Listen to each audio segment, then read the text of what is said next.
got any technical problems, I'd love to hear them, but since we got this device, we've had zero technical problems, so pretty awesome. That's not like saying, please don't still tell me if there's a problem.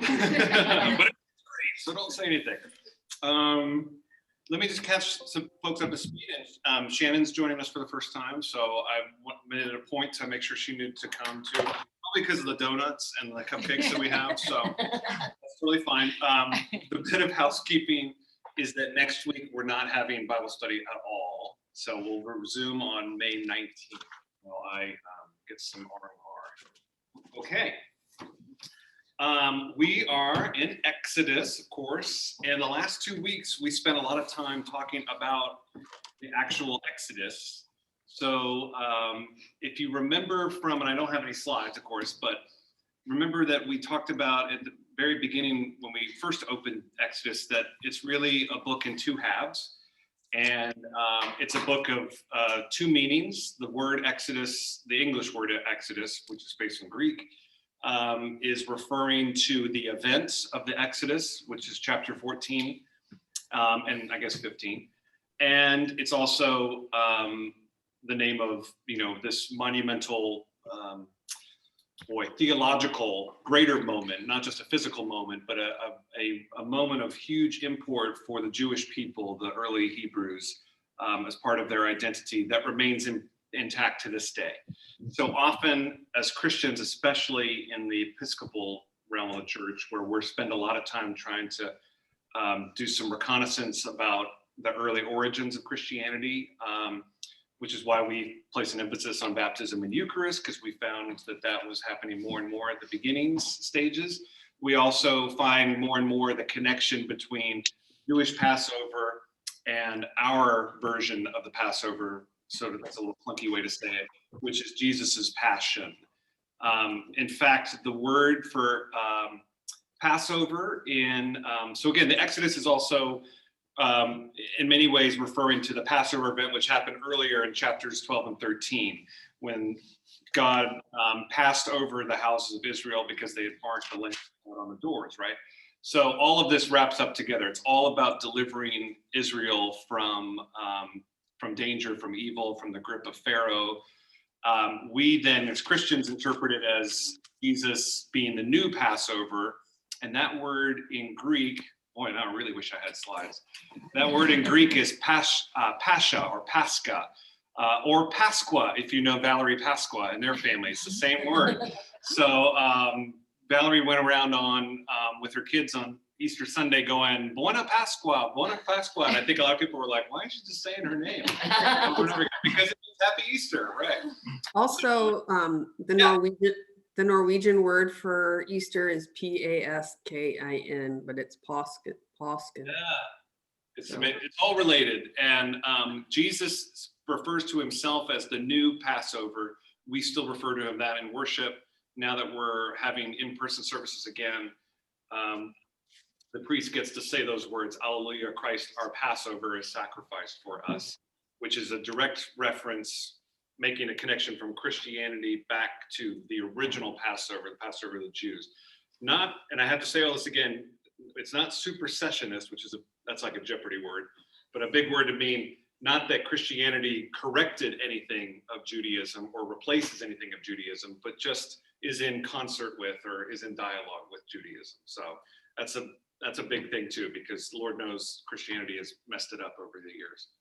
So we have now back, forgetting the new Passover for right now, we're back on the old Passover, the old Pascha, the Passover of the Jews, which is really, you can think of it as two beats. It's the 10th plague, which was back in chapter 12 and 13, and then it's the parting of the Red Sea, which we read twice actually over the last 2 weeks.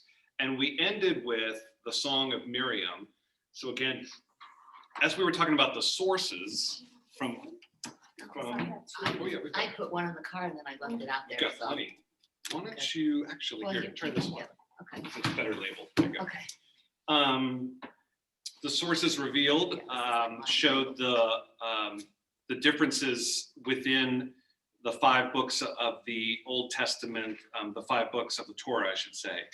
and how many different traditions, hundreds of years apart, were kind of spliced together by unknown editors to kind of form a book, basically taking an oral culture story and putting it down into writing. It did a pretty good job, but it still can leave you kind of scratching your head sometimes.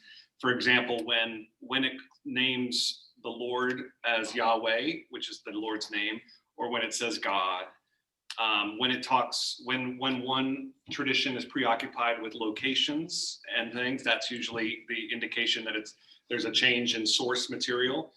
And then whenever you have, as in the one I'm looking at, I bet most of you are looking at in chapter 15, predominantly it's written in verse form, almost like Shakespeare. And I think Shakespeare, I probably said last week, is a good comparison because that's how they would have treated this material, obviously thousands of years before Shakespeare. But they would have had this committed to memory. Even the poorest of the poor would have had this committed to memory, kind of like Happy Birthday, or, I hate to say it, the Pledge of Allegiance, but, or the Our Father, you know what I mean? Or a song. And it meant a lot to them. And then, as I think David was helping us explain too last time, that this comes first, probably, and then the story of the Exodus kind of comes from that. So you have the tradition of sharing this kind of poetic version of the story, and then you come back later and try to flesh out a story that has a little bit more coherence to it. Okay, so let me just pause there. That's the setup. Does that all make sense, or did anybody fall off the train, or want to add anything? Okay, great. Just admiring the screen.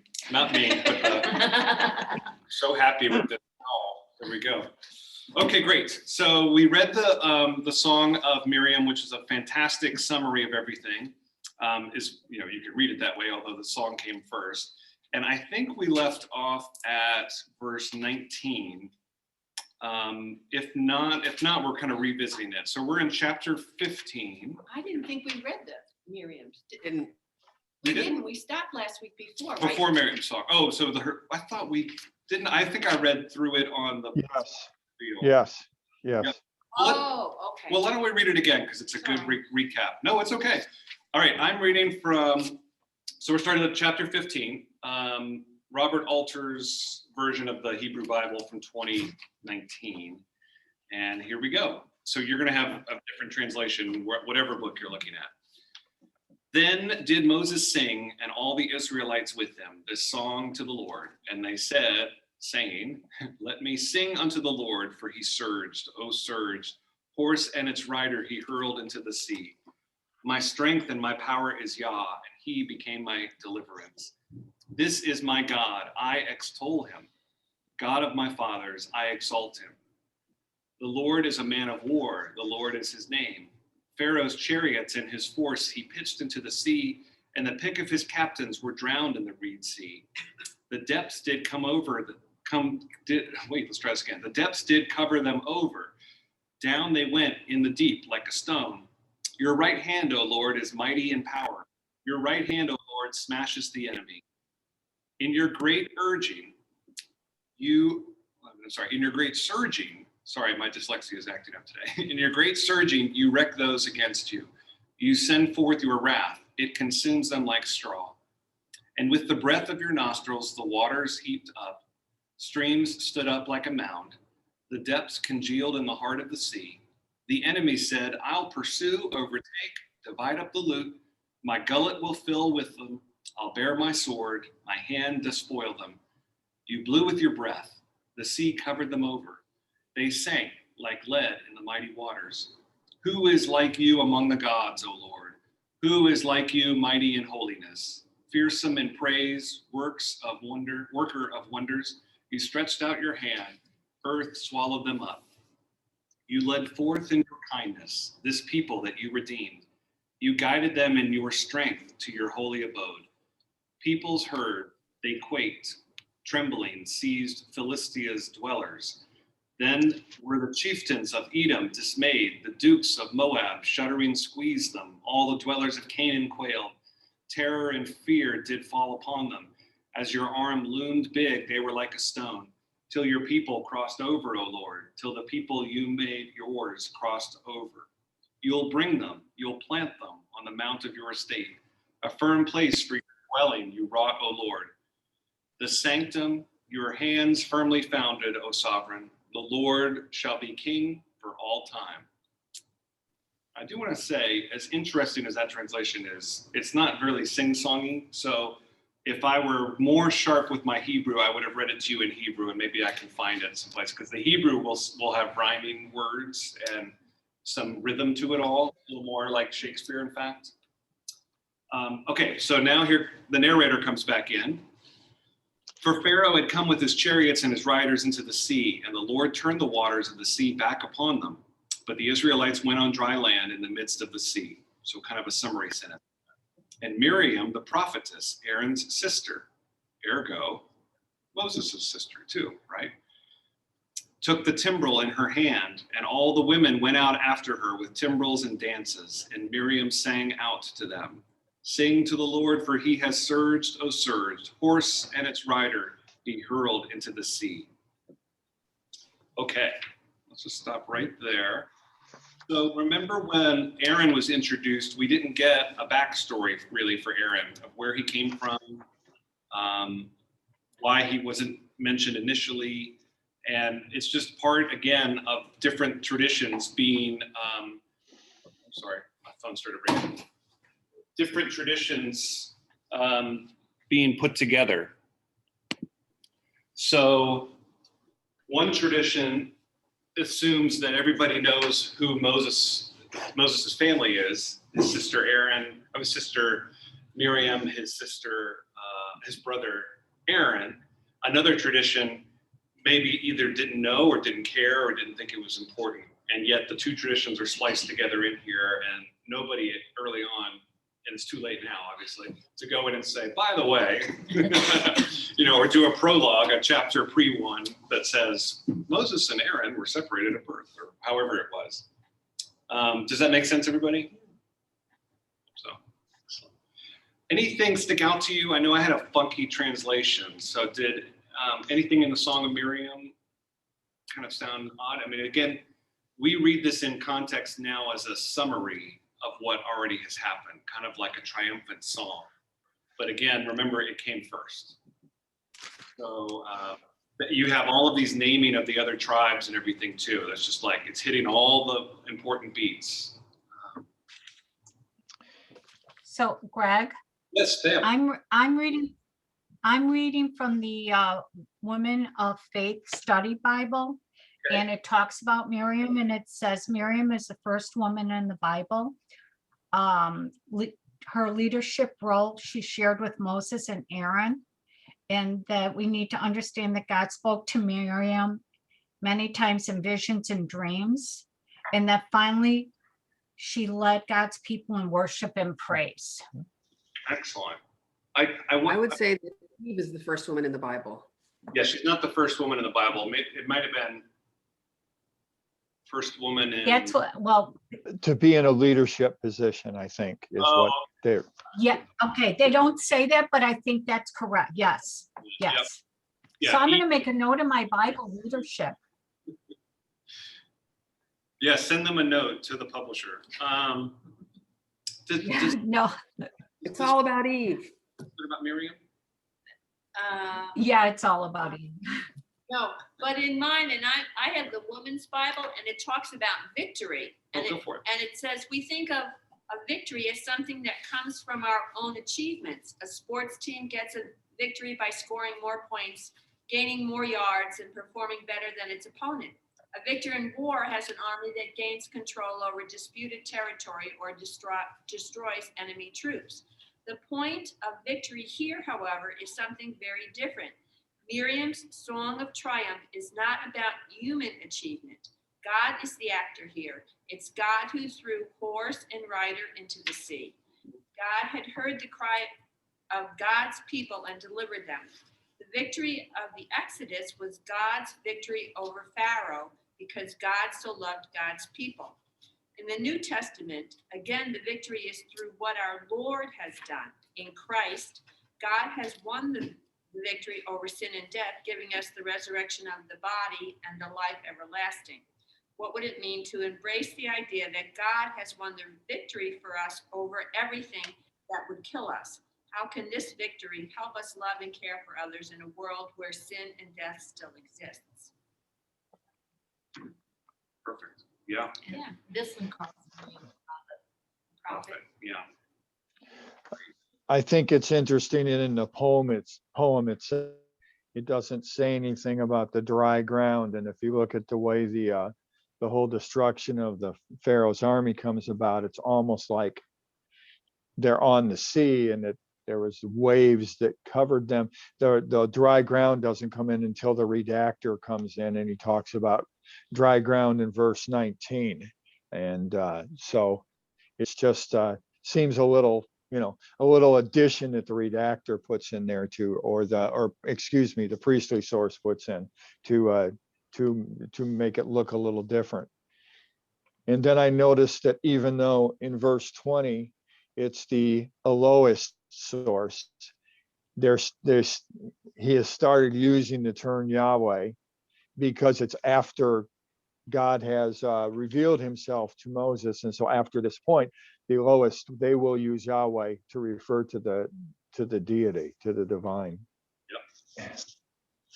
Hey, David, how do you always see all that stuff? I'm so impressed. Well, first he's got this book where it's color coded. Yeah. Yes. But he's And done I the, read and I consult other commentaries as well. Yep. So I was reading it over and I noticed the Yahweh and the Elohist source and I looked it up and I said, okay, yeah, that's because it was after God revealed himself. So remember that's the J. Right, exactly. Oh, so fascinating. Okay, a couple other things that pop up. Philistia, I think unless my brain is completely melted, I think that's the first time we hear about Philistia. We're hearing about a lot of things that have not popped up yet in the story of the Bible from Genesis to Malachi, right? So you might go like, oh, that's interesting. Who is it? Well, you might better know him as the name Philistines. And now we use that term as a pejorative. I think that's the use of that word, pejorative. There's another Jeopardy word for you, where you basically the Philistines were known for quashing culture, for being the antithesis of who's the big oaf? He's a Philistine that David beats, Goliath. So Goliath. Uncultured. So you would call somebody a Philistine as a derogatory thing today to say that they don't care about art, literature, or anything like that, right? I'm just proud because I only learned that last year. So somebody called somebody a Philistine, and I was like, what an interesting way to say somebody, to call somebody. Okay, let's keep moving. I'm just going to finish the chapter from this translation. So I'm back on verse 22. And we're getting a lot of summary terms here, probably inserted from the various sources who all want to have their final say. Everyone's trying to get the last word in, right? Because this is at least 4 sources, almost alternating sentence by sentence. And Moses made the Israelites journey onward from the Sea of Reeds, and they went out to the wilderness of Shur, and they went 3 days in the wilderness and did not find water. And they came to Marah and could not drink water from Marah, for it was bitter. Therefore is its name called Marah. And the people murmured against Moses. Spoiler alert, that's not the last time they're going to do that. Saying, what shall we drink? And he cried out to the Lord, and the Lord showed him a tree. And he flung it into the water, and the tree turned sweet. There did he set him a statute and law, and there did he test him. And he, this is all capital He in my book, and he, or the Yahweh, or the Lord, said, if you really heed the voice of the Lord your God and do what is right in his eyes, and hearken to his commands and keep all his statutes, all the sickness that I put upon Egypt I will not put upon you, for I am the Lord your healer. And they came to Elim, where there were 12 springs of water and 70 date palms, and they encamped there by the water. I'm going to bet all my cash that this is, somebody said, you've got to explain why we have 70 date palms and why there's 12 springs of water. This is all legend making in these communities. So they're kind of retrofitting it back into the story. I will say again, I think it was as you were reading, Barb, it's not, I can't say this enough. If you start to go down the path of going, wait a minute, what's all this like Lord smiting? I will not destroy you. I will not make you sick. That's not the takeaway here. It's not intended to be the takeaway. Let's put it that way. It's all about Israel being the chosen one and being saved. Okay. It really won't be until the New Testament, when Jesus kind of maneuvers with the goalposts a little bit to say, actually, God doesn't really hurt or kill. God loves the least. God is a peacemaker. So you just have to, again, just kind of separate Christianity out of this a little bit. I mean, Christianity is a conversation partner, don't get me wrong. But for them, this is them making sense of their world. And in their primitive world, God is responsible for all the weather, all the cancer, all the heart attacks, all the famine, all the water droughts. And so here's the first one. Why are we thirsty? What if God saved us, why can't he just bring water? So it's a really good question, and so they're trying to process this. I detect a kind of a longing on the writer's behalf that they had a Moses who could speak on behalf to God to just make it rain. I think there might be some of that written in, if that makes any sense. Any other thoughts, anybody? Where is Mara? Where is Mara? Good question. Let me see if it's anywhere. It's now probably at Hilton. Hilton. No, Elam. Elam is probably now a Hilton Resort. Oh, I see. Some of these places are difficult. Some of these places are difficult to locate because the archaeological evidence doesn't really demonstrate where they are. They haven't been discovered. So some of these place names are difficult to locate. David rescuing me. Yeah, when I Google Mara location, it just says Sinai Peninsula. So kind of in the vicinity of Mount Sinai, which is, in this sweet spot kind of between Egypt and Israel, modern day Israel. It's all wilderness. Yeah, a lot of these things like Mara and Elam and things like that, they're words that survive in locations that are there, but like there hasn't been archaeological evidence to really show where they're particularly specifically located. So, yeah. So it's ironic and appropriate that the last thing we kind of heard is them complaining about water. Complaining is not the right word. Yeah, no, it is. It is the right word. Complaining, because this is going to be a recurrent theme. Yeah, it's definitely complaining. And out of this complaining is going to be extracted a kind of a theological, extremely relatable issue about people that follow God who want answers. It's going to present itself in this form of these. It's kind of like how in the New Testament the disciples are often portrayed as really stupid. Now, and odds are they weren't that stupid in real life. They were probably maybe not literate, but they were probably intelligent. But they're caricatures in many ways in the Gospels, so that Jesus can get a point across, or more so that the writer can get a point across. Here, the Israelites are going to be made a little bit buffoon-like because it's trying to illustrate a greater point. Now, my point is that this now marks the change in part 1 to part 2 of Exodus. So part 1 was all building up to the Exodus event, the Passover, the Exodus, and now they're on their way, right? Now from the rest of the book, it's going to be about this journey in the wilderness, which itself is one gigantic metaphor, but a huge part of ancient Israel's identity. And I would say trickle down to modern identity. We tend to kind of cherry pick when do we want to use the wilderness for our sake. We will use it usually to talk about Jesus's temptation in the wilderness around Lent. But more and more, we're kind of rediscovering this kind of ancient Jewish concept of the wilderness, of just being kind of lost and without direction and wondering when the suffering is going to stop. As I'm saying this, I think everyone can think of the big giant metaphor of the last year just right in our face. And we've all had these same questions. Give us, what are we going to drink? How are we going to get through this? And Moses, sometimes comically, will be like, for God's sake, literally, for God's sake, get these people away from me. I can't take it anymore. So Moses maybe is Dr. Fauci. I don't know. Who knows? We'll see. Okay, great. So we'll move on to chapter 16. Would anyone like to read from their translation? Either in person or on the Zoom? Maybe on I the, can do it if you, okay, great, Leslie, we'd love to. Would you read to verse 17? oh, to verse 17. Yeah, 1 and 6, chapter Okay. 6. Just so you know, I'm reading from the NRSV. Okay, great. The whole congregation of the Israelites set out from Elim, and Israel came to the wilderness of Sin, which is between Elim and Sinai, on the 15th day of the second month after they had departed from the land of Egypt. The whole congregation of the Israelites complained against Moses and Aaron in the wilderness. The Israelites said to them, "If only we had died by the hand of the Lord in the land of Egypt, when we sat by the flesh pots and ate our fill of bread. For you have brought us out into this wilderness to kill this whole assembly with hunger."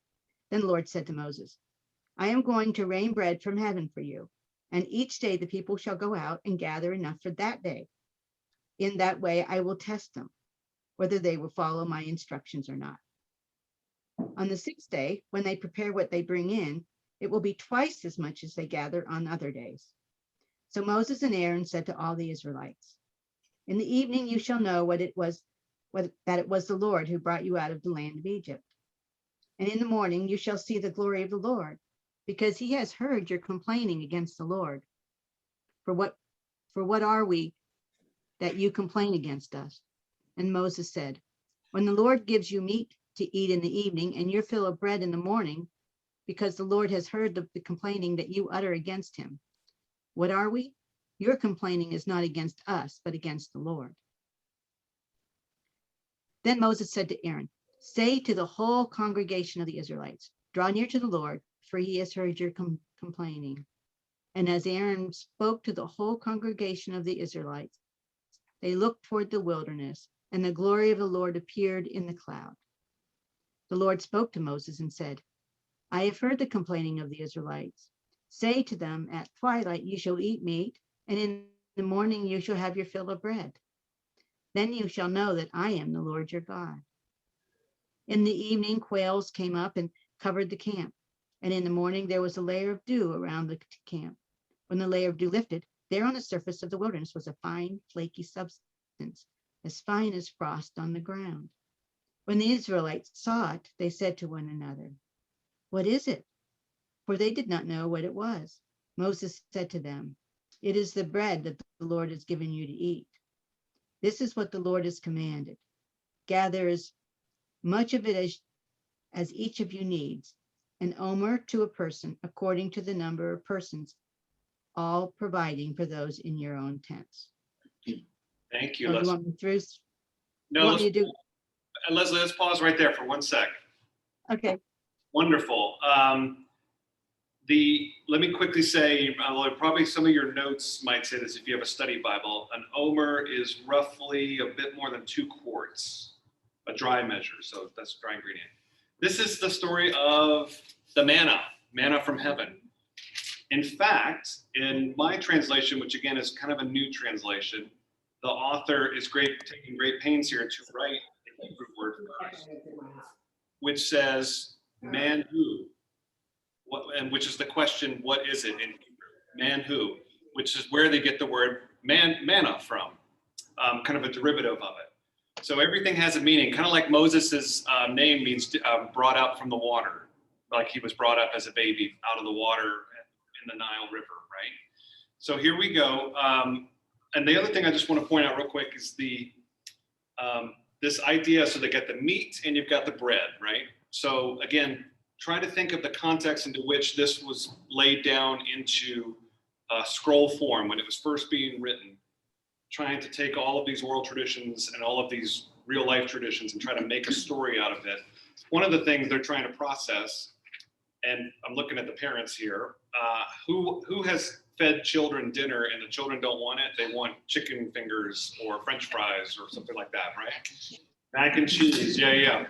There's kind of a similar thing, if I could be a little silly with the metaphor. The idea of they're trying to process restrictions placed upon eating of meat and eating of food and all of these things that are part of their religious or spiritual life in society. And they're so far, they've been doing this for so long that nobody remembers, this is me now conjecturing, nobody remembers who started this. So you're kind of, again, retrofitting it back into the story that, well, clearly God must have told Moses, and again, that they would have all looked at each other 3,000 years ago and said, that's probably exactly what happened. God told Moses, I'm going to have some restrictions, and that's how you'll know I'm the parent, I'm the Lord your God, that kind of thing. So you can again extrapolate out of that. We still have restrictions. We cannot eat everything in sight. You can't have chicken fingers every meal as much as you want. French fries are not a meal, right? You have to have vegetables. So My husband had. it's not just about, Peanuts. it is ostensibly about their spiritual life and the restrictions on when they can eat meat, when they can't, all of these things. Don't worry, there's way more restrictions to come, tons more, a book full of restrictions. But for now, at this most simplest one, you could probably then pull it together and go like, why can't I have dessert for breakfast and that kind of thing, which is funny because we have dessert. You know what? I think it's interesting too, where he set together only what they need. Can relate that to just a year ago. Yeah, Yeah. The exactly. hoarding of everything. Only what you need, Yeah, right? Only what you need. Right. That's the kind of scripture, when people quote things, man shall not live with a man. I want to be like, what about gather all you need?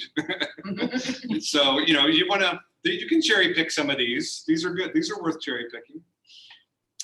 What do you others think? Anybody on Zoom have any feelings?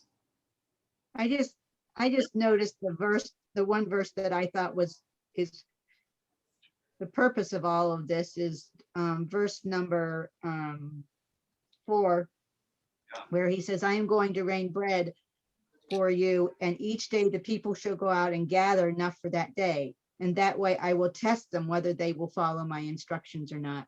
And this is where he's starting to tell them, this is where obedience is going to start coming in, or people wanting to gather too much and realizing that the next day that's not it, that what they gathered isn't going to be any good for them to eat. Yes, that's exactly right. I'm trying to look at which source it is, if David doesn't beat me to it. I bet it's a priest. Once it said 6th day, my bells kind of rang and go, wait a minute, that must mean something. Yeah, this is the priestly source. So remember the priestly source is a source that mainly concerned with, it's a community that was probably clergy that did the worship in the temples, all of those things. And they were intimately familiar with these stories. And as they compiled a version of the Bible that became part of this Old Testament, their sources were concerned with more of the liturgy of the text. So in other words, the how the text could be used in worship, how the text can be kind of poetic, prayer-like, almost poetic. I said poetic already. So the priestly source, the easiest way to remember it is priestly source did Genesis 1. The first day, the second day, and it was good. And the Lord, they're good, okay. The Lord saw it was good, and the Lord rested on the 7th day. So there's your clue. I'm just happy I was right. In verse 5, and it will happen on the 6th day. I said, boy, that sure sounds like Genesis 1. And sure enough, it's the same source, the priestly source, who's getting into all of this detail about when to eat meat and when to eat bread, because priests were super concerned about that stuff. Just like priests are super concerned about when you're standing and when you're kneeling and all that. Well, some priests are. Okay, well, Leslie, you were doing such a great job. Do you mind reading to the end of the chapter? No, that's fine. We're back at verse 18. To 18 to 35. That's right. Okay. The Israelites did so, some gathering, some less. But when they measured it with an omer, those who gathered much had nothing over, and those who gathered little had no shortage. They gathered as much as each of them needed. And Moses said to them, let no one leave any of it over until morning. But they did not listen to Moses. Some left part of it until morning, and it bred worms and became foul. And Moses was angry with them. Morning by morning they gathered it, as much as each needed. But when the sun grew hot, it melted. On the 6th day, they gathered twice as much food, 2 omers apiece. When all the leaders of the congregation came and told Moses, he said to them, "This is what the Lord has commanded. Tomorrow is a day of solemn rest, a holy Sabbath to the Lord. Bake what you want to bake and boil what you want to boil. And all that is left over, put aside to be kept until morning." So they put it aside until morning, as Moses commanded them. And it did not become foul, and there were no worms in it. Moses said, "Eat it today, for today is the Sabbath to the Lord. Today you will not find it in the field. 6 days you shall gather it, but on the 7th day, which is the Sabbath, there will be none." On the 7th day, some of the people went out to gather, and they found none. The Lord said to Moses, "How long will you refuse to keep my commandments and instructions? See, the Lord has given you the Sabbath. Therefore, on the 6th day, he gives you food for 2 days. Each of you stay where you are. Do not leave your place on the 7th day." So the people rested on the 7th day. The house of Israel called it manna. It was like coriander seed, white, and the taste of it was like wafers made with honey. Moses said, "This is what the Lord has commanded. Let an omer of it be kept throughout your generations, in order that you may see the food with which I fed you in the wilderness, when I brought you out of the land of Egypt." And Moses said to Aaron, "Take a jar and put an omer of manna in it, and place it before the Lord, to be kept throughout your generations." As the Lord commanded Moses, so Aaron placed it before the covenant for safekeeping. The Israelites ate manna for 40 years, until they came to a habitable land, and they ate manna until they came to the border of the land of Canaan. An omer is 1/10 of an ephah. Thank you so much. Okay, here's a fun archaeological dig. Hold on one second. I think Sarah's forgot to mute. Yeah, there we go. This is the stuff I go crazy about in a good way. As the Lord had charged Moses, Aaron set it before the covenant to be kept. Now, what that means, it's a short phrase for before the Ark of the Covenant. Remember we watched Raiders of the Lost Ark last week, the Ark? Unrelated to this at all. Listen to this note. The problem is that the Ark of the Covenant, in which the 2 tablets of the law are kept, does not yet exist. So again, to someone reading the Bible literally, I would say, how do you explain Exodus 16:35, and they probably get flummoxed, right, trying to answer it. And again, they're not trying chronology, linear storytelling. That was not the point here. This is a priestly source that is trying to contextualize the experience of the Israelites in the wilderness and try to help explain why they do some of the things they do in worship in the temple. The Ark of the Covenant, just so you know, we're getting to that later in this book when the tablets come on the scene, but that's the thing that holds the 10 Commandments, or the remnants of the 10 Commandments. So makes for great movies. What else stuck out to anybody in hearing that? All the details of manna? I was thinking about the manna, and this is a funny note, but I was thinking about the wafers we get in communion. I says, they need some honey put in there to make them a little bit more palatable. Yeah, coriander cakes doesn't really sting off the tongue, does it? So yeah, exactly. Put some honey in. All of these things have, every word here has some kind of tradition in the temple. Again, that's why it's a priestly source. So all of these, this is as simple as a child taking a wafer today and going, it tastes like honey, that's kind of like what they wanted it to taste like. One of the commentaries I read was talking about, and what you already referred to, Greg, and that's the name of manna, that this is kind of like a play on words. It's almost like the Abbott and Costello Who's on First routine. Yes. Yeah, It is, because they say, what is it? And so from then on, that's basically what the name of the thing was. What is it? Exactly right. Yeah, that was low-hanging fruit. I can't believe I didn't grab that. But you're right. Manha means what is it? Adam, the name Adam means man. or human, actually, is probably a better translation. So all of these words have really basic translations. I mean, it's not earth-shattering translations here, but they're so lost in English sometimes because our names don't mean anything. So we just assume they don't mean anything, but they all mean something. Really wonderful. I just thought it was interesting. They talked about, the seventh day, the Sabbath is to rest, to do nothing, to stay home. Clearly, as when we heard the whole story of Genesis, Yep. and then he rested. Right.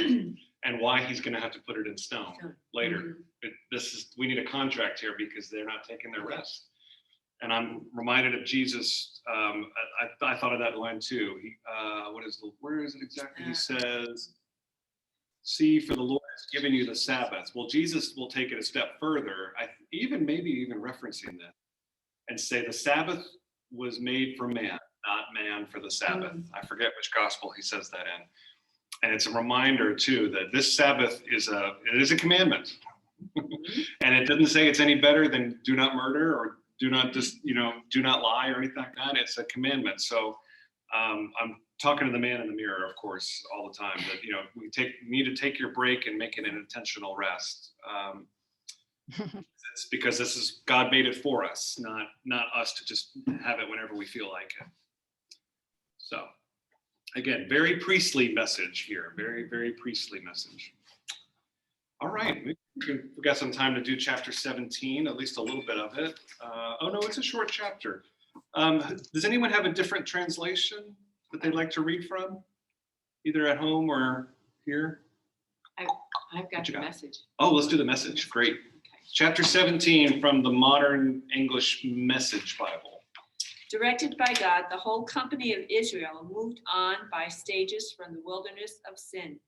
They set camp at Rephidim, and there wasn't a drop of water for the people to drink. The people took Moses to task. "Give us water to drink." But Moses said, "Why pester me? Why are you testing God?" But the people were thirsty for water there. They complained to Moses, "Why did you take us from Egypt and drag us out here with our children and animals to die of thirst?" Moses cried out in prayer to God, "What can I do with these people? Any minute now they're going to kill me." God said to Moses, "Go on out ahead of the people, taking with you some of the elders of Israel. Take the staff you used to strike the Nile and go. I'm going to present before you there on the rock at Horeb. You are to strike the rock. Water will gush out of it, and the people will drink." Moses did what he said, and the elders of Israel right there watching. He named the place Massa, testing place, and Meribah, quarreling, because of the quarreling of the Israelites and because of their testing of God when they said, "Is God here with us or not?" Amalek came and fought Israel at Rephidim. Moses ordered Joshua, "Select some men for us and go out and fight Amalek. Tomorrow I will take my stand on top of the hill holding God's staff." Joshua did what Moses ordered in order to fight Amalek. And Moses, Aaron, and Hur went to the top of the hill. It turned out that whenever Moses raised his hand, Israel was winning. But whenever he lowered his hand, Amalek was. But Moses' hands got tired. So they got a stone and set it under him. He sat on it, and Aaron and Hur held up his hands, one on each side. So his hands remained steady, until the sun went down. Joshua defeated Amalek and its army in battle. God said to Moses, "Write this up as a reminder to Joshua to keep it before him, because I will most certainly wipe the very memory of Amalek off the face of the earth." Moses built an altar and named it God My Banner, he said. "Salute God's rule, God at war with Amalek, always and forever." Interesting story, not often read in the context of worship. First, we get Amalek, so we get a little outside threat just when they thought they had gotten through Pharaoh. But it's clearly a tradition that needed to get put in here for some reason, this battle with Israel. And I'm drawing up a blank on why. I think if you look up the Amalekites, you'll see they're ancestral enemies of Israel. Amalekites, yes, yes, yes, yes, yes, yes. It's I would- another, go ahead. Oh, No, I no. was just gonna go on to something else about the water at Horeb. Oh, please do. The fact that Moses struck the rock at Horeb, and then they fought the Amalekites at Rephidim or whatever, Rephidim. But after Moses strikes the rock, the Hebrews don't have any more water problems until after Miriam dies. Mhm. This is an arid country. So it was interesting that in Talmudic tradition, they talked about this rock and they sometimes refer to it as the well of Miriam. And the belief was, according to the Talmud, and even one place in the New Testament, that this rock actually followed them from that point as kind of a portable water fountain all throughout the wilderness until the time when the second time, maybe where it was had to be repeated. In 1 Corinthians 10, 1 through 4, Paul talks about this rock. He says, I want you to know, brethren, that our fathers were all under the cloud and all passed through the sea and all drank the same spiritual drink. For they drank from the supernatural rock which followed them, and the rock was Christ. So Paul takes this Talmudic tradition that this rock follows them throughout, and he applies it to Christ. And then I could read, but I'm not going to. There are several places where it talks about the tradition in the Talmud, and it talks about this portable rock. So the Hebrews or the Jews, even at the time of Jesus, believed that this rock that Moses struck was following them around, providing them water through up down in the valleys, under the mountains, and everywhere they went, this rock followed them and gave water. Amazing. Thank you. Yeah. It's almost like an oracle kind of following them around, something protecting. And I'm cheating and looking at Judy Fentress Williams' book for some notes on this, and she's reminded me what I'd forgotten, that this whole section of Exodus is also dealing with this section in the wilderness, community and politics, or really like kind of a story of God's protection and also a story of God's instruction. And we're in this little nebulous period from a story of protection and then a story about to come of instruction, which will end up being the 10 Commandments, right? With a couple of false starts. The protection at Mara, the place which means bitter, search of water. And now this story with Amalek seemed to kind of spring out of nowhere, is an illustration of, again, Yahweh protecting the Israelites. So again and again, assured, God will provide. It's kind of where you get the word providence, or God is providing protection for you. And it's all setting up that starting in the next chapter, which we'll get to in 2 weeks, we will see the people preparing to receive the instruction. The word for instruction is Torah, which is what we named these first 5 books. So just want to add that too. Actually, I just looked it up on Google, and the Amalekites, the kingdom of Amalek, they were descendants of Esau. Oh, there you go. So Jacob's twin brother Esau, the redhead. Yep. Yep. The furry redhead. So that's where the enmity comes from. Yeah. Very cool. It took, looking back on verse 6 and 7, I know Massa and Meribah come up in the Psalms at least, so they're not necessarily places to forget. But it's great. I for some reason picture like a cross-country drive with the family, kind of, like something I would have experienced in the 80s or 90s, and the father's saying, if you guys complain one more time, I'm going to just name this town we're leaving complaining, So it's something like that, fine, we're going to call this place testing, and we're going to call that place dispute. Massa and Meribah. But the real takeaway is, and this is where, a preacher would probably drill down, is then my translation says, for their testing the Lord, they would say, is the Lord in our midst or not? Which is the big, big, big theological conundrum. And that's where you get this concept of providence. When we usually talk about providence when evil things happen in the world or bad things or, weather events or something. Is God even here or not? Is tied up in this Old Testament, ancient Hebrew concept of just, why do we thirst? Why do we suffer? And then God keeps reminding us that God's here, usually in those low moments. And then how challenging it had to be for Moses. I just felt sorry. Oh, for him. It's yeah. like, oh my gosh. We were laughing here in person. It is. It just feels like a comedy almost. Moses like, oh, what do I have to do with these people? Ay, ay, ay. Like Mel Brooks. Yes, it doesn't sound like Mel And the Brooks. people keep, yeah, Yeah. the people keep blaming Moses, and Moses keeps saying, it's not me, it's God. God's telling me what to do. And yet, Right. there he is. Yeah, I think that's the echo of every pastor, it's not me. It's, Yeah.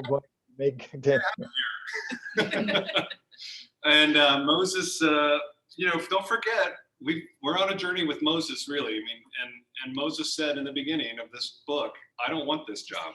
I can't even talk. Maybe he was glad to let them go on without it. Yeah, maybe. It's like, it's fascinating. I'll stay in the wilderness. But that's not what God wants. God wants Moses in charge. And to the point that you get a very visual image of Moses losing his grip on the staff, and the other Aaron and Hur are supporting his hands, lifting him up. And it's just like an endurance test. And yeah, Moses is going to become, one of the things he becomes memorable for is his endurance through this all, his trust in God, even though he thinks God's got the wrong person the whole time. So. I can see people or a pastor using that as a sermon illustration or a sermon on intercessory prayer and, supporting Moses's hands up as they're fighting It's brilliant. Brilliant. fighting the Amalekites. Yeah. Can't wait to get David preaching. I was going to say, David, he's going You're to up. ask you. He's going to ask you to start preaching when you say those That's kinds right. of things. That's right. If Leslie will let you, yes. All right. Well, I think we're going to bring it to a close there. I'm going to hop over to noonday prayer in about 15 minutes. Thank you all so much. Thanks for being patient as we take a break next week.